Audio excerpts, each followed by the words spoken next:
जिस वेले रात वेले काका रणदीप सिंह का नाम तुसी दस्सिया कि ये कैबिनेट दे विच इन करन दी तैयारी हो रही है, तो उस वेले ही जो लगदा सी कि नाम बाहर जाएगा, समीकरण जिस तरीके दे नाल फतेहगढ़ साहिब दे बन रहे सी, तो लगदा सी कि एक जिले तो दो मंत्री तो नहीं हो सकते, तो अजिहे दे विच नाम तो जरूर उन्हां दा सी चल रहा कुलजीत नागरा दा। बेशक हुण वो कह रहे हैं कि कल वाली लिस्ट अधिकारत नहीं सी या फिर अजे कुछ फाइनल नहीं सी। फिलहाल की कुछ जानकारी है, हुण सब कुछ फाइनल है? देखो एक गल स्पष्ट कर दईए कि जिहड़ी गल बेशक हुण कुलजीत नागरा कह रहे हैं, ठीक है कि वो पार्टी के अंदर जो जिस तरह की उन्होंने हुण गलबात होगी जां उन्होंने मन नूं तसल्ली होगी, ज़ाहिर तौर पर कल की लिस्ट के कुलजीत नागरा का नाम शामिल सी। अज बदलिया गया, वो नाम बदलिया गया। रात वेले काका रणदीप नाभा नूं इन करन दीआं जिहड़ियां तैयारियां हो गईयां सी। रात वेले असीं रात 10 वजे ये खबर दे दी सी और उस वेले दस्सिया सी कि एक नाम कट्टिया जा सकदा। उस दे विच दो नाम सी जिन्हां दी चर्चा सी कट्टण दी। दूजा नाम हुण असीं नहीं लवांगे क्योंकि कट्टिया गया कुलजीत नागरा का नाम। तो स्पष्ट तौर पर कुलजीत नागरा का नाम ही असीं लवांगे। इक्को जिले तो क्योंकि संबंध रखते सी काका रणदीप 4 वार दे विधायक। देखो सीनियोरिटी सी, इस करके सोनिया गांधी ने अपनी वीटो पावर का इस्तेमाल किया और काका रणदीप नूं इन किया। बेशक राहुल गांधी फाइनल करके चले गए इस लिस्ट नूं, नवजोत सिंह सिद्धू तो खास मन्ने जाते ने, पर जिहड़े कुलजीत नागरा, पर बावजूद इससे वड्डा फैसला। तो हुण इस वेले असीं कित्थे मौजूद हाँ, हुण उस पासे आउणे आ कि एक सब तो कह सकते हैं कि एक यंग विधायक है, जिहड़े नौजवान विधायक ने वो मंत्री बन जा रहे हैं। एक वड्डे सियासी परिवार नाल ताल्लुक रखने वाले गुरकीरत कोटली, और जिद्दां ही फाइनल होया लिस्ट दे विच नाम आ गया, सौं चक्कण च कुछ टाइम बचिया तो शहीद मरहूम बेअंत सिंह की समाध ते वो पहुंचे हुए हैं। गुरकीरत कोटली अपने दादे की समाध ते पहुंचे ने सौं चक्कण तो पहला, नाल उन्हां दे पिता जी ने साबका मंत्री। तो तुहाडे सामने ये तस्वीरां ने कि गुरकीरत कोटली सौं चक्कण तो पहला बेअंत सिंह की समाध ते पहुंचे ने, जिथे शरदा दे फुल भेंट कर रहे हैं और अपने दादा का आशीर्वाद लैण दे लई आए ने। गुरकीरत कोटली होरां दे नाल गल करदे हैं।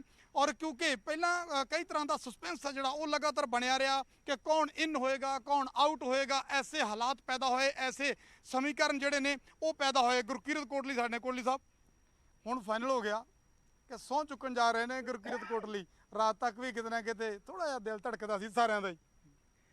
चलो देखो जदों तक मुख मंत्री जी की कॉल ना आवे ਤਾਂ ਉਦੋਂ ਤੱਕ ਇਹ ਨਹੀਂ ਮੰਨਿਆ ਜਾਣਾ ਚਾਹੀਦਾ ਕਿ ਤੁਸੀਂ ਕਿਸ ਅਹੁਦੇ ਤੇ ਜਾ ਰਹੇ ਹੋ। ਹੁਣ ਆ ਗਈ ਕਾਲ ਫਾਈਨਲ? ਬਿਲਕੁਲ ਮੁੱਖ ਮੰਤਰੀ ਜੀ ਦੀ ਕਾਲ ਆ ਗਈ ਹੈ ਔਰ ਹੁਣ ਅਸੀਂ 4:30 ਵਜੇ ਰਾਜ ਭਵਨ ਜਾ ਰਹੇ ਹਾਂ। ਤਾਂ 4:30 ਵਜੇ ਰਾਜ ਭਵਨ ਜਾ ਰਹੇ ਨੇ, ਕਦੋਂ ਕਾਈਏ ਜੀ ਕਾਲ? ਇਹ ਵੀ ਸਾਡੇ ਦਰਸ਼ਕਾਂ ਨੂੰ ਦੱਸ ਦਿਓ। ਕੋਈ 1:30 ਵਜੇ ਕਾਲ ਆਈ ਸੀ ਉਹਨਾਂ ਦੀ ਔਰ ਉਹਨਾਂ ਨੇ ਕਿਹਾ ਸੀਗਾ ਕਿ ਮੈਂ ਤੁਹਾਡਾ ਲਿਸਟ ਦੇ ਵਿੱਚ ਨਾਂ ਭੇਜ ਰਿਹਾ ਤੇ ਤੁਸੀਂ 4:30 ਵਜੇ ਰਾਜ ਭਵਨ ਪਹੁੰਚੋ। ਤਾਂ ਸਾਡੇ ਦਰਸ਼ਕਾਂ ਲਈ ਇਹ ਜਾਣਕਾਰੀ ਦੇ ਦਈਏ ਕਿ 1:30 ਵਜੇ ਇਹਨਾਂ ਨੂੰ ਕਾਲ ਆਈ ਆ, ਕਰੀਬ 1:30 ਵਜੇ। ਤਾਂ ਹੁਣ ਤੁਹਾਡੇ ਧਿਆਨ ਦੇ ਵਿੱਚ ਲਿਆ ਦਈਏ ਕਿ ਉਥਲ ਪੁਥਲ ਚੱਲ ਰਹੀ ਸੀ 1:30 ਵਜੇ ਤੱਕ। 1:30 ਵਜੇ ਫਾਈਨਲ ਹੋਇਆ, ਉਸੇ ਵੇਲੇ ਕੁਲਜੀਤ ਨਾਗਰਾ ਆਊਟ ਹੋਏ, ਕਾਕਾ ਰਣਦੀਪ ਇਨ ਹੋਏ ਤੇ ਸਾਰੇ ਵਿਧਾਇਕਾਂ ਨੂੰ ਫਾਈਨਲ ਕਾਲ ਆ ਜਿਹੜੀ ਚਲੀ ਗਈ। ਕਿਉਂਕਿ ਚਰਚਾਵਾਂ ਕਈ ਤਰ੍ਹਾਂ ਦੀਆਂ ਸੀ, ਰਾਣਾ ਗੁਰਜੀਤ ਦੇ ਨਾਮ ਨੂੰ ਲੈ ਕੇ ਵੀ ਚਰਚਾਵਾਂ ਸੀ, ਹੋਰ ਵੀ ਬੜੀਆਂ ਚਰਚਾਵਾਂ ਸੀ ਕਿ ਬਾਹਰ ਹੋ ਸਕਦੇ ਨੇ। ਹੁਣ ਸਹੁੰ ਚੁੱਕਣ ਜਾ ਰਹੇ ਹੋ ਜੀ, ਕੀ ਮਨ ਦੇ ਵਿੱਚ ਕੀ ਕੁਝ ਚੱਲ ਰਿਹਾ, ਕਿਸ ਤਰ੍ਹਾਂ ਦੀ ਤਿਆਰੀ ਹੈ ਕਿ ਹੁਣ ਅੱਗੇ ਜਾ ਕੇ ਕਰਨਾ ਕੀ ਹੈ? ਕਿਉਂਕਿ ਤੁਹਾਡੇ ਦਾ ਪਰਿਵਾਰ ਦਾ ਸਿਆਸੀ ਤਜਰਬਾ, ਤੁਹਾਡੇ ਪਿਤਾ ਜੀ ਸਾਬਕਾ ਮੰਤਰੀ ਰਹੇ ਨੇ। ਦੇਖੋ ਮਨ 'ਚ ਇੱਕੋ ਹੀ ਆ ਕਿ ਇੱਕ ਤਾਂ ਸਰ ਬੇਅੰਤ ਸਿੰਘ ਜੀ ਦੀ ਜਿਹੜੀ ਵਿਰਾਸਤ ਆ ਉਹਨੂੰ ਸੰਭਾਲ ਕੇ ਰੱਖਣਾ ਔਰ ਉਹਦੇ ਨਾਲ ਨਾਲ ਪੰਜਾਬ ਦੇ ਲੋਕਾਂ ਦੀ ਸੇਵਾ ਕਰਨੀ ਹੈ ਔਰ ਪੰਜਾਬ ਨੂੰ ਅੱਗੇ ਲੈ ਕੇ ਜਾਣਾ। ਇਹ ਮਨ ਦੇ ਵਿੱਚ ਲੈ ਕੇ ਚੱਲਿਆ ਔਰ ਮੈਨੂੰ ਪੂਰੀ ਆਸ ਹੈ, ਪਰਮਾਤਮਾ 'ਤੇ ਬਹੁਤ ਵੱਡਾ ਵਿਸ਼ਵਾਸ ਹੈ ਕਿ ਇਹ ਸਾਡੀ ਉਮੀਦ ਪੂਰੀ ਹੋਊਗੀ ਔਰ ਅਸੀਂ ਸਾਰੇ ਰਲ ਕੇ ਮੁੱਖ ਮੰਤਰੀ ਜੀ ਦੀ ਅਗਵਾਈ 'ਚ ਪੰਜਾਬ ਦੇ ਲੋਕਾਂ ਦੇ ਲਈ ਔਰ ਪੰਜਾਬ ਦੇ ਲਈ ਲੜਾਈ ਲੜਾਂਗੇ ਔਰ ਪੰਜਾਬ ਨੂੰ ਅੱਗੇ ਲੈ ਕੇ ਜਾਵਾਂਗੇ। ਗੁਰਕੀਰਤ ਦੀ ਆਵਾਜ਼ ਤੇ ਅੱਖਾਂ ਦੱਸਦੀਆਂ ਨੇ ਥੋੜੇ ਭਾਵੁਕ ਹੋ ਰਹੇ ਹੋ, ਕੀ ਐਸਾ ਖੁਸ਼ੀ ਹੈ ਜਾਂ ਮਨ ਦੇ ਵਿੱਚ ਇਸ ਵੇਲੇ ਆਪਦੇ ਦਾਦਾ ਜੀ ਨੂੰ ਯਾਦ ਕਰ ਰਹੇ ਹੋ ਜਾਂ ਕੁਝ ਪਿਤਾ ਜੀ ਦੇ ਕੰਮ ਰਹਿੰਦੇ ਸੀ ਉਹ ਜ਼ਹਿਨ ਦੇ ਵਿੱਚ ਚੱਲ ਰਹੇ ਨੇ, ਇਮੋਸ਼ਨਲ ਕਿਉਂ ਲੱਗ ਰਹੇ ਹੋ? ਦੇਖੋ ਸਰ ਬੇਅੰਤ ਸਿੰਘ ਜੀ ਸਮਾਧ ਤੇ ਖੜੇ ਆ, ਉਹਨਾਂ ਨੇ ਕੁਰਬਾਨੀ ਦਿੱਤੀ ਆ ਪੰਜਾਬ ਦੇ ਲਈ। ਭਾਵੁਕ ਪਲ ਤਾਂ ਹੈ ਹੀ, ਪਰਿਵਾਰ ਲਈ ਵੀ, ਪਰ ਕੋਸ਼ਿਸ਼ ਹੈ ਸਾਡੀ ਤਕੜੇ ਹੋ ਕੇ ਅੱਗੇ ਵੀ ਕਦੇ ਕਿਸੇ ਬਾਹਰੀ ਤਾਕਤਾਂ ਤੋਂ ਔਰ ਉਹ ਤਾਕਤਾਂ ਜਿਹੜੀਆਂ ਪੰਜਾਬ ਨੂੰ ਨੁਕਸਾਨ ਪਹੁੰਚਾਉਣੀਆਂ ਚਾਹੁੰਦੀਆਂ, ਜਿਹੜੀਆਂ ਪੰਜਾਬ ਦੀ ਅਮਨ ਨੂੰ ਭੰਗ ਕਰਨੀਆਂ ਚਾਹੁੰਦੀਆਂ ਨੇ, ਉਹਨਾਂ ਤਾਕਤਾਂ ਨਾਲ ਅੱਗੇ ਵੀ ਲੜੇ ਆ, ਆਉਣ ਵਾਲੇ ਸਮੇਂ 'ਚ ਵੀ ਲੜਦੇ ਰਵਾਂਗੇ। ਤਾਂ ਇਮੋਸ਼ਨਲ ਨੇ, ਭਾਵੁਕ ਨਜ਼ਰ ਆ ਰਹੇ ਨੇ ਗੁਰਕੀਰਤ ਕੋਟਲੀ, ਸਾਬਕਾ ਮੰਤਰੀ, ਇਹਨਾਂ ਦੇ ਪਿਤਾ ਜੀ। ਪਹਿਲਾਂ ਤੁਹਾਡੇ ਪਿਤਾ ਜੀ ਯਾਨੀ ਗੁਰਕੀਰਤ ਦੇ ਦਾਦਾ ਜੀ ਮੁੱਖ ਮੰਤਰੀ, ਫਿਰ ਇਹਨਾਂ ਦੇ ਪਿਤਾ ਜੀ ਮੰਤਰੀ, ਹੁਣ ਤੁਹਾਡਾ ਪੁੱਤ ਮੰਤਰੀ ਬਣ ਗਿਆ।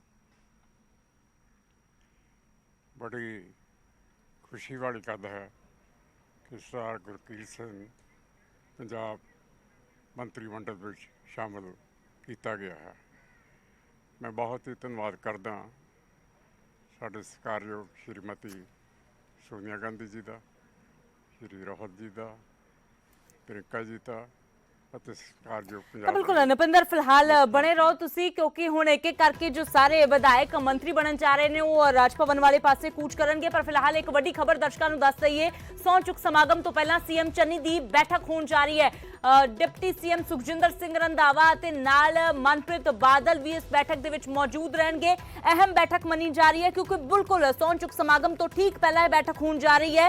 ਸੁਖਜਿੰਦਰ ਸਿੰਘ ਰੰਧਾਵਾ ਜੋ ਡਿਪਟੀ ਸੀਐਮ ਨੇ, ਜੋ ਸਵੇਰ ਤੋਂ ਹੀ ਸੀਐਮ ਦੇ ਨਾਲ ਨੇ, ਜਦੋਂ ਸੀਐਮ ਸਵੇਰੇ ਬਠਿੰਡਾ ਪਹੁੰਚੇ ਸੀ ਉੱਥੇ ਵੀ ਨਾਲ ਡਿਪਟੀ ਸੀਐਮ ਮੌਜੂਦ ਰਹੇ ਤੇ ਹੁਣ ਜੋ ਬੈਠਕ ਹੋਣ ਜਾ ਰਹੀ ਹੈ ਉਸ ਦੇ ਵਿੱਚ ਮਨਪ੍ਰੀਤ ਬਾਦਲ ਵੀ ਸ਼ਾਮਿਲ ਰਹਿਣਗੇ। ਸਹੁੰ ਚੁੱਕਣ ਵਾਲਿਆਂ ਦੀ ਜਿਹੜੀ ਲਿਸਟ ਹੈ ਉਹਨਾਂ ਦੇ ਵਿੱਚ ਮਨਪ੍ਰੀਤ ਬਾਦਲ ਦਾ ਨਾਮ ਪਹਿਲੀਆਂ ਦੇ ਵਿੱਚ ਸ਼ੁਮਾਰ ਹੈ।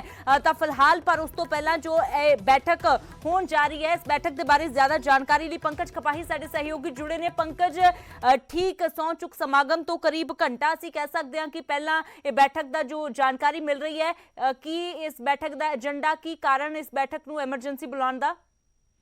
देखो, क्योंकि कैबिनेट एक्सपेंशन होने जा रही है, किस तरीके ना महकमा दिता जाए, किस तरीके ना गलबात होए, और क्योंकि गुआढ़ी भी ने मनप्रीत सिंह बादल, चरणजीत सिंह चन्नी होरां दे, और अमूमन असीं ये देखिया कि जो पीएचडी भी चरणजीत सिंह चन्नी कर रहे हैं तो उस वेले भी कई थावां ते सलाह दिंदे हुए नजर आए ने। तां इस वेले मनप्रीत सिंह बादल होरां दे घरे जिहड़े ने ये तीनों मंत्री, मुख मंत्री और डिप्टी सीएम जिहड़े ने बैठ के गलबात कर रहे हैं, क्योंकि इत्थों ही तकरीबन अद्धे घंटे बाद रवाना होणगे और जिहड़ा वै नवीं जिहड़ी कैबिनेट है जिस दे विच कई सारे यंग फेस देखने को मिल रहे हैं, कई सारे जिहड़े ने फ्रैश फेस देखने को मिल रहे हैं, तां एंट्री जिहड़ी है वो हुंदी हुई नजर आएगी। लेकिन क्योंकि गुआढ़ी होने के नाते भी और बठिंडा तो जिवें आए ने तां सिद्धा मनप्रीत सिंह बादल होरां दे घर जिहड़े ने वो पहुंचते हुए नजर आए ने।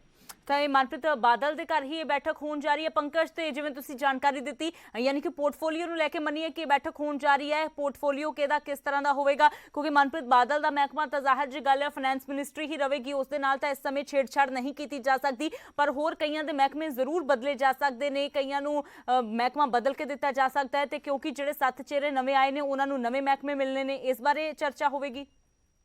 देखो, ये कहना मुश्किल है कि पोर्टफोलियो ਨੂੰ ਲੈ ਕੇ ਗੱਲਬਾਤ ਹੋ ਰਹੀ ਹੈ ਜਾਂ ਕਿਵੇਂ ਗੱਲਬਾਤ ਹੋ ਰਹੀ ਹੈ, क्योंकि पोर्टफोलियो काफी हद तक तय किए जा चुके ने, और अजिहे क्योंकि मनप्रीत सिंह बादल गुआढ़ी भी ने, तजर्बेकार भी ने, और कितना किते सलाह मशवरा भी हुंदा है कि क्योंकि खजाना मंत्री भी रहे ने, तो किस तरीके दे नाल अगों दिन, क्योंकि सिर्फ 90 दिन तो भी घट का समा बचा हुआ है, तो किस तरीके नाल अगों सरकार चलनी है, किस तरीके की अगली प्लैनिंग होएगी, क्योंकि फंड बेहद जरूरी होंगे ने हर महकमे नूं लैके, तां इस मुतलक भी जिहड़ा वै, और दूसरा क्योंकि बठिंडा तो आए ने, तां रिलैक्स मोड च भी काफी हद तक चरणजीत सिंह चन्नी नजर आ रहे हैं, क्योंकि पिछले 5-6 दिनों च देखा जाए तो कभी दिल्ली, कभी अमृतसर, कभी बठिंडा लगातार ताबड़तोड़ जिहड़े प्रोग्राम ने वो चरणजीत सिंह चन्नी होरां दे रहे ने। तां हुण क्योंकि सारा ऑल इज वेल कैबिनेट दे विच हुंदा होया नजर आ रहा, तो उस तो पहला जिहड़ा वै चरणजीत सिंह चन्नी अपने गुआढ़ी, अपने दोस्त, अपने साथी ਦੇ ਘਰ ਜਿਹੜੇ ਨੇ ਉਹ ਬੈਠਦੇ ਹੋਏ ਨਜ਼ਰ ਆਏ ਨੇ।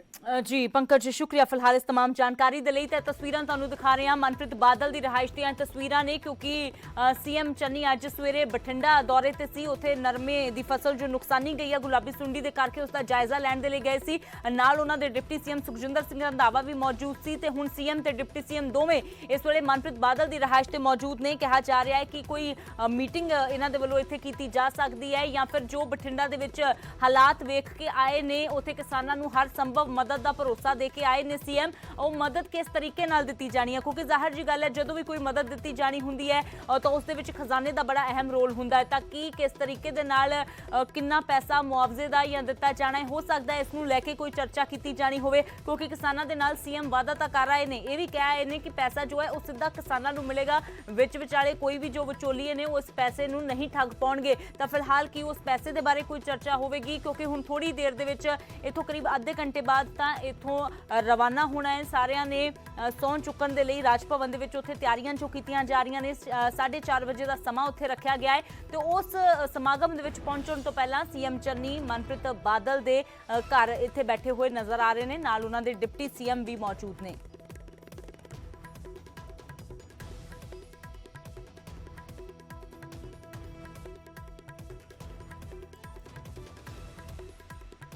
ਤਾਂ ਤਸਵੀਰਾਂ ਤੁਹਾਨੂੰ ਮਨਪ੍ਰੀਤ ਬਾਦਲ ਦੇ ਘਰ ਦੀਆਂ ਦਿਖਾ ਰਹੇ ਹਾਂ, ਜਿੱਥੇ ਸੀਐਮ ਚੰਨੀ ਅਤੇ ਡਿਪਟੀ ਸੀਐਮ ਸੁਖਜਿੰਦਰ ਸਿੰਘ ਰੰਧਾਵਾ ਇਸ ਵੇਲੇ ਪਹੁੰਚੇ ਹੋਏ ਨੇ। ਬਠਿੰਡਾ ਤੋਂ ਬਾਅਦ ਸਿੱਧੇ ਇੱਥੇ ਜੋ ਪਹੁੰਚੇ ਨੇ ਬਠਿੰਡਾ ਦੇ ਵਿੱਚ ਅੱਜ ਜੋ ਗੁਲਾਬੀ ਸੁੰਡੀ ਦੇ ਨਾਲ ਨਰਮੇ ਦੀ ਫਸਲ ਪ੍ਰਭਾਵਿਤ ਹੋਈ ਹੈ ਉਸ ਦਾ ਜਾਇਜ਼ਾ ਲੈਣ ਦੇ ਲਈ ਸੀਐਮ ਅਤੇ ਡਿਪਟੀ ਸੀਐਮ ਗਏ ਸੀ। ਤੇ ਉਸ ਤੋਂ ਬਾਅਦ ਉੱਥੇ ਕਿਸਾਨਾਂ ਦੇ ਨਾਲ ਵਾਅਦਾ ਕੀਤਾ ਕਿ ਹਰ ਸੰਭਵ ਮਦਦ ਦਿੱਤੀ ਜਾਵੇਗੀ, ਢੁਕਵਾਂ ਮੁਆਵਜ਼ਾ ਉਹਨਾਂ ਨੂੰ ਦਿੱਤਾ ਜਾਵੇਗਾ। ਤੇ ਫਿਲਹਾਲ ਉਸ ਤੋਂ ਬਾਅਦ ਸਿੱਧਾ ਮਨਪ੍ਰੀਤ ਬਾਦਲ ਦੇ ਕੋਲ ਆਏ ਨੇ ਤੇ ਬਠਿੰਡਾ ਦੇ ਵਿੱਚ ਆਪਣੇ ਦੌਰੇ ਨੂੰ ਲੈ ਕੇ ਉਹਨਾਂ ਦੇ ਨਾਲ ਗੱਲਬਾਤ ਕਰ ਸਕਦੇ ਨੇ, ਜਾਂ ਜੋ ਨਵੀਂ ਕੈਬਨਿਟ ਬਣਨ ਜਾ ਰਹੀ ਹੈ ਉਸ ਦੇ ਬਾਰੇ ਵੀ ਕੁਝ ਚਰਚਾ ਇਸ ਮੀਟਿੰਗ ਦੇ ਵਿੱਚ ਹੋ ਸਕਦੀ ਹੈ। ਤਾਂ ਤਸਵੀਰਾਂ ਤੁਹਾਨੂੰ ਦਿਖਾ ਰਹੇ ਹਾਂ ਮਨਪ੍ਰੀਤ ਬਾਦਲ ਦੇ ਘਰ ਦੀਆਂ ਤਸਵੀਰਾਂ ਨੇ, ਜਿੱਥੇ ਸੀਐਮ ਅਤੇ ਡਿਪਟੀ ਸੀਐਮ ਇਸ ਵੇਲੇ ਮੌਜੂਦ ਨੇ। ਦੂਜੇ ਪਾਸੇ ਥੋੜੀ ਹੀ ਦੇਰ ਦੇ ਵਿੱਚ ਜੋ ਹੈ ਉਹ ਸਹੁੰ ਚੁੱਕ ਸਮਾਗਮ ਸਿਰਫ ਕੁੱਲ ਮਿਲਾ ਕੇ 54 ਮਿੰਟ ਰਹਿ ਗਏ ਨੇ ਤੇ ਇਹ ਸਹੁੰ ਚੁੱਕ ਸਮਾਗਮ 1 ਘੰਟੇ ਤੋਂ ਵੀ ਘੱਟ ਸਮਾਂ ਰਹਿ ਗਿਆ ਹੈ ਜਦੋਂ ਇਹ ਸਹੁੰ ਚੁੱਕ ਸਮਾਗਮ ਰਾਜ ਭਵਨ ਦੇ ਵਿੱਚ ਹੋਣ ਜਾ ਰਿਹਾ ਹੈ। ਤੇ 18 ਮੰਤਰੀ, ਕਿਉਂਕਿ ਪਹਿਲਾਂ ਹੀ ਸੀਐਮ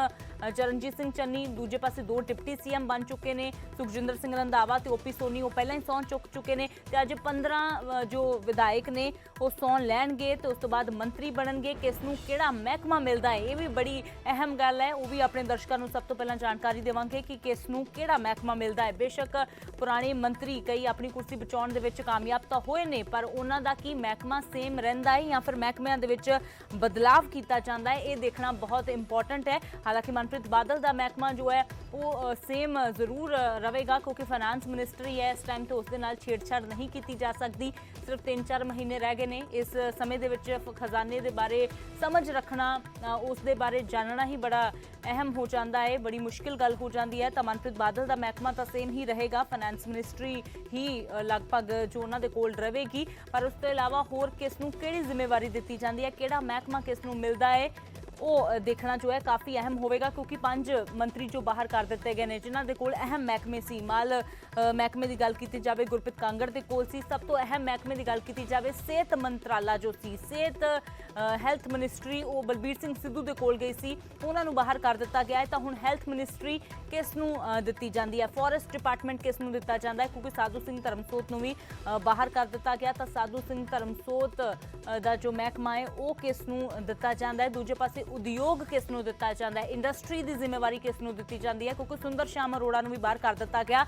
ਤਾਂ ਉਹ ਮਿਨਿਸਟਰੀ ਜੋ ਹੈ ਉਹ ਕਿਸ ਨੂੰ ਦਿੱਤੀ ਜਾਂਦੀ ਹੈ ਸੁੰਦਰ ਸ਼ਾਮ ਅਰੋੜਾ ਦੀ। ਫਿਲਹਾਲ ਇਹ ਵੀ ਦੇਖਣਾ ਜੋ ਹੈ ਉਹ ਕਾਫੀ ਅਹਿਮ ਹੈ ਕਿ ਕਿਹੜੀ ਕਿਸ ਨੂੰ ਮਿਨਿਸਟਰੀ ਮਿਲਦੀ ਹੈ, ਕਿਸ ਨੂੰ ਕੀ ਜ਼ਿੰਮੇਵਾਰੀ ਦਿੱਤੀ ਜਾਂਦੀ ਹੈ। ਸਿਰਫ ਹੁਣ ਤੋਂ ਕਰੀਬ ਜੋ ਹੈ ਉਹ 50 ਮਿੰਟ ਦਾ ਸਮਾਂ ਬਚਿਆ ਹੈ ਜਦੋਂ ਇਹ ਸਹੁੰ ਚੁੱਕ ਸਮਾਗਮ ਸ਼ੁਰੂ ਹੋਣ ਜਾ ਰਿਹਾ ਹੈ।